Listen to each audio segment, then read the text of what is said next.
ओम शांति। आज 5 अगस्त की मुरली है। प्रातः मुरली ओम शांति। बाप दादा मधुबन से। मीठे प्यारे प्राणेश्वर प्रिय पिता कहते हैं, मेरे मीठे बच्चे, बाप आए हैं तुम्हारी तकदीर जगाने। पावन बनने से ही तकदीर जगेगी। प्रश्न है, जिन बच्चों की तकदीर जगी हुई है उनकी निशानी क्या होगी? जिन बच्चों की तकदीर जगी हुई है उनकी निशानी क्या होगी? उत्तर है, वे सुख के देवता होंगे। बेहद के बाप से सुख का वर्षा लेकर सबको सुख देंगे। कभी भी किसी को दुख नहीं दे सकते। वह है व्यास के बच्चे, सच्चे सच्चे सुखदेव। दूसरा है, वह 5 विकारों का संन्यास कर सच्चे सच्चे राजयोगी राज ऋषि कहलाते हैं। तीसरा है, उनकी अवस्था एक रस रहती है। उन्हें किसी भी बात में रोना नहीं आ सकता। उनके लिए ही कहते हैं मोहजीत। गीत है, तकदीर जगाकर आई हूँ। ओम शांति। ओम शांति। गीत की एक लाइन सुन करके भी मीठे मीठे बच्चों के रोमांच खड़े हो जाने चाहिए। है तो कॉमन गीत, परंतु इनका सार और कोई नहीं जानते। बाप ही आकर हर गीत का शास्त्र का अर्थ समझाते हैं। तो बाबा कहते हैं, मीठे मीठे बच्चे, यह तुम जानते हैं कि कलयुग में सबकी तकदीर सोई हुई है। सतयुग में तकदीर जगी हुई रहती है। सोई हुई तकदीर को जगाने वाला और मत देने वाला अथवा तकदीर बनाने वाला एक ही बाप है। यही बैठ बच्चों की तकदीर जगाते हैं। जैसे बच्चे पैदा होते हैं और तकदीर जग जाती है। बच्चा जन्मा और उनको यह पता चल जाता है कि यह हम यहाँ के वारिस हैं, तो हूबहू यह बेहद की बात है। बच्चे जानते हैं कल्प कल्प हमारी तकदीर जगती है और सो जाती है, तो पावन बनते हैं तो तकदीर जगती है। पावन ग्रस्त आश्रम कहा जाता है। आश्रम अक्षर पवित्र होता है। पवित्र ग्रस्त आश्रम, उनके अगेंस्ट फिर है अपवित्र पतित धर्म आश्रम, माना धर्म ग्रस्त धर्म। तो कहते हैं ना, ग्रस्त धर्म तो सबका ही है, जानवरों का भी है। बच्चे तो सभी पैदा करते हैं ना, तो जानवरों को भी तो कहेंगे ना ग्रस्त धर्म में। अब बच्चे जानते हैं कि हम स्वर्ग में पवित्र आश्रम में थे, फिर देवी देवता थे और उन्हों की महिमा भी गाते हैं। क्या गाते हैं? सर्वगुण संपन्न, 16 कला संपूर्ण, संपूर्ण निर्विकारी। तुम खुद भी तो गाते थे ना। अभी देखो, समझते हो कि मनुष्य से देवता फिर से हम बन रहे हैं। देवी देवता का धर्म है। फिर ब्रह्मा विष्णु शंकर को भी देवता कहते हैं। ब्रह्मा देवताए नमः, विष्णु देवताए नमः, शिव के लिए कहेंगे शिव परमात्माए नमः। तो फर्क हुआ ना, शिव और शंकर को एक कह नहीं सकते हैं। पत्थर बुद्धि थे, अब पारस बुद्धि बने हैं। तो बाबा कहते हैं, तो देवताओं को तो पत्थर बुद्धि नहीं कहेंगे। फिर ड्रामा प्लान अनुसार रावण राज्य होने से इन्हों को भी सीढ़ी उतरनी पड़ती है। सीढ़ी उतरते हैं तो पारस बुद्धि से पत्थर बुद्धि बनना है। सबसे बुद्धिमान बनाने वाला तो एक ही बाप है। तुमको पारस बुद्धि बनाते हैं। तुम यहाँ आते हो पारस बुद्धि बनने। पारसनाथ के भी मंदिर है ना, यहाँ मेला लगता है, परंतु यह किसी को पता ही नहीं है पारसनाथ कौन है। वास्तव में पारस बनाने वाला तो बाप ही है। वह है बुद्धिवानों की बुद्धि। वह है तुम बच्चों की बुद्धि के लिए खुराक। बुद्धि कितना पलटती है, जैसे कि गाया जाता है ना, सी नो इविल। तो अब बंदरों की तो बात नहीं कर रहे ना, कि किसकी बात कर रहे हैं? मनुष्य की बात कर रहे हैं। मनुष्य ही जैसे बंदर मिसल हो गए। तो ऐसे होता है ना, बनमानुष की मनुष्य से भेंट की जाती है। इसको कहा जाता है कांटों का जंगल। कितना एक दो को दुख देते रहते हैं। अभी तुम बच्चों की बुद्धि को खुराक मिल रही है। बेहद का बाप खुराक दे रहे हैं। यह पढ़ाई है, इसको ज्ञान अमृत भी कहते हैं। कोई जल आदि नहीं। आजकल सब चीज़ों को अमृत कह देते हैं। गंगा जल को भी अमृत कहते हैं। देवताओं के पैर धोकर पीते हैं। पानी रखते हैं उसको भी अमृत ही की अंजलि समझ लेते हैं। अंजलि जो लेते हैं उनको ऐसे नहीं कहेंगे। यह पतितों को पावन बनाने वाला है बाप। गंगा जल के लिए कहते हैं ये पतित पावनी है। और है कौन? स्वयं परमात्मा का ज्ञान। और परमात्मा क्या करते हैं? पतितों को पावन बनाते हैं। मनुष्य मरे तो भी यहाँ क्या कहते हैं? कलयुग में गंगा जल मुख में हो दिखाते हैं। अर्जुन ने बाण मारा फिर अमृत जल ने पिलाया। तो तुम बच्चों ने कोई बाण आदि चलाए क्या? नहीं चलाए ना। एक गांव में जहाँ बाणों से लड़ाई करते हैं वहाँ के राज्य को ईश्वर का अवतार कहते हैं। बाबा कहते हैं यह सब भक्ति मार्ग के गुरु हैं। सच्चा सच्चा सद्गुरु एक ही है। सर्व का सद्गति दाता एक है जो सबको साथ ले जाते हैं। बाप के सिवाय वापस कोई ले जा नहीं सकता है। ब्रह्म में लीन हो जाने की भी बात नहीं है। यह नाटक बना हुआ है जो चक्र अनादि फिरता रहता है। वर्ल्ड की हिस्ट्री ज्योग्राफी कैसे रिपीट होती है यह भी तुम जानते हो। मनुष्य अर्थात आत्माएं अपने बाप रचता को भी नहीं जानते हैं। देखो जिनको याद भी करते हैं ओ गॉड फादर, हद के बाप को कभी गॉड फादर थोड़ी कहते हैं। फिर भी उनको नहीं जानते हैं जिनको गॉड फादर कहकर याद करते हैं। गॉड फादर अक्षर बहुत अदब से इज्जत से कहते हैं। उनके लिए ही तो कहते हैं ना वह पतित पावन दुख हरता सुख करता है। एक तरफ कहते हैं वह दुख हरता सुख करता है और फिर कोई दुख होता है तो कह देते हैं बच्चा आदि मरता है। या कोई दुख होता है तो भगवान ने दुख दिया, भगवान ने ले लिया, बच्चा ले लिया। अरे उसने दिया था उसने ले लिया तो इसमें दुख की क्या बात है? भगवान कहते हैं ये ईश्वर ही सुख दुख देता है ऐसे कहने लगते हैं। तो ईश्वर ने हमारा बच्चा ले लिया, यह क्या किया? ईश्वर को फिर गालियां देने लग पड़ते हैं। तो कहते भी हैं ना ईश्वर ने बच्चा दिया फिर अगर उसने वापस ले लिया तो तुम रोते क्यों हो? ईश्वर के पास से आया तो वहीं गया ना। तो सत्युग में कभी कोई रोते नहीं है। बाप समझाते रोने की तो दरकार ही नहीं है। आत्मा को अपने हिसाब किताब अनुसार जाकर पाठ बजाना है। ज्ञान न होने के कारण मनुष्य कितना रोते हैं, जैसे पागल हो जाते हैं। यहाँ तो बाप समझाते हैं माँ मरे तो हलवा खाना, बाप मरे तो भी हलवा खाना। नष्टो मोहा होना इसका मतलब हमारा तो एक ही बेहद का बाप है ना, दूसरा तो कोई है नहीं। ऐसी अवस्था बच्चों की होनी चाहिए। एक बेहद का बाप दूसरा ना कोई। मोहजित राजा की कथा भी सुनी है ना। सतयुग में कभी दुख की बात नहीं होती है। फिर बाबा कहते हैं ना कभी अकाले मृत्यु होती है। बच्चे जानते हैं हम काल पर भी जीत पाते हैं। बाप को महाकाल भी कहते हैं ना। बाप की याद से काल पर भी जीत पाया जा सकता है। बाप है महाकाल, कालों का काल। तुमको काल पर जीत पानी है। अर्थात काल खाता नहीं है, ना आत्मा को ना शरीर को खाता है। आत्मा एक शरीर छोड़ दूसरा लेती है, उसको कहते हैं काल खा गया। बाकी काल कोई चीज़ नहीं है। मनुष्य महिमा गाते रहते, समझते कुछ भी नहीं है। अचतम केशवम राम नारायणम कहते। बाबा समझाते हैं यह 5 विकार तुम्हारी बुद्धि को कितना खराब कर देते हैं। इस समय कोई भी बाप को नहीं जानते हैं, इसीलिए ऑर्फन की दुनिया कहा जाता है। कितना आपस में लड़ते झगड़ते रहते।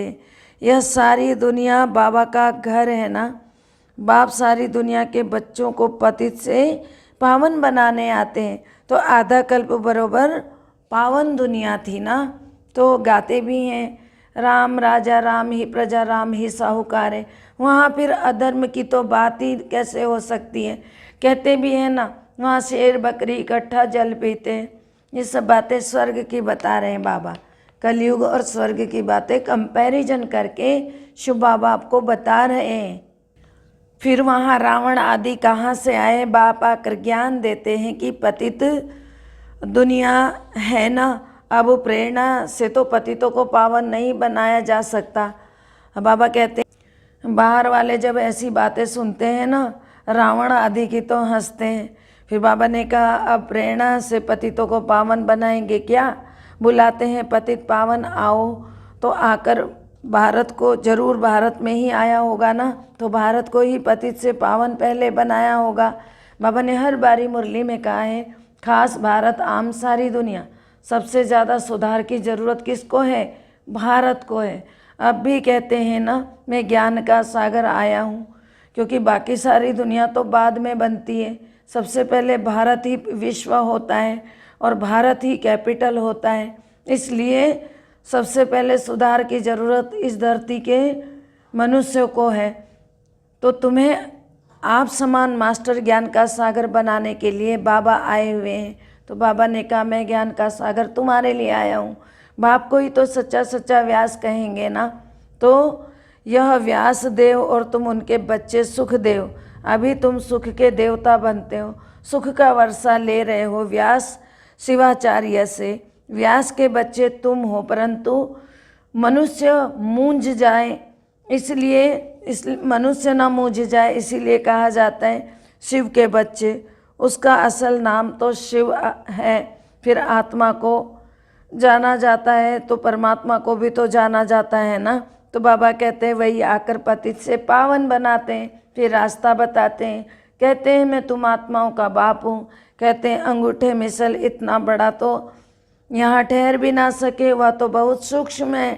कहते हैं शिव बाबा बहुत सूक्ष्म है। डॉक्टर लोग भी माथा मारते हैं आत्मा को देखने के लिए, परंतु देख नहीं सकते हैं।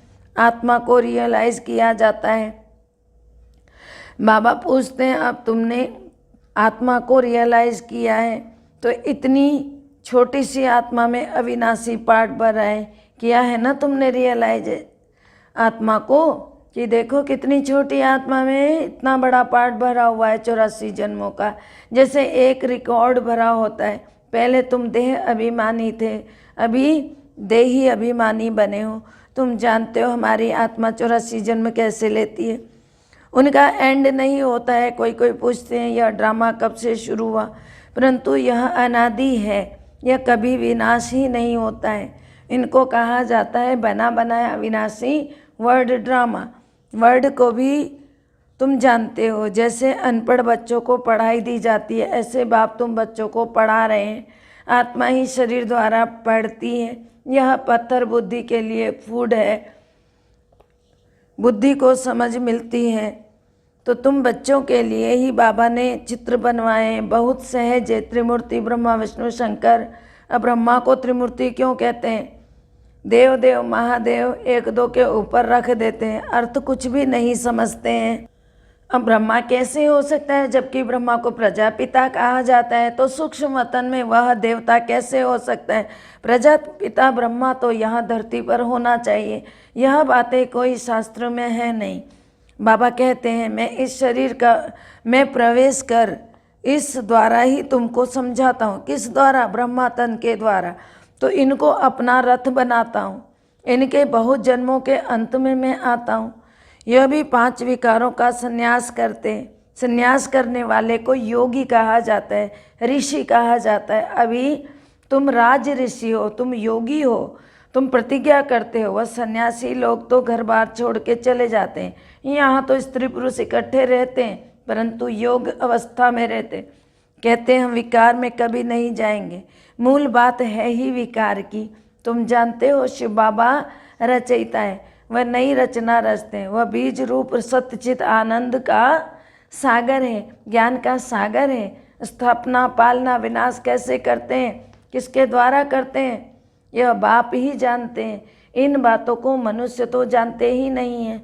तुम बच्चे अभी इन सब बातों को बाप के ही द्वारा जानते हो, इसीलिए सबको समझा भी सकते हो।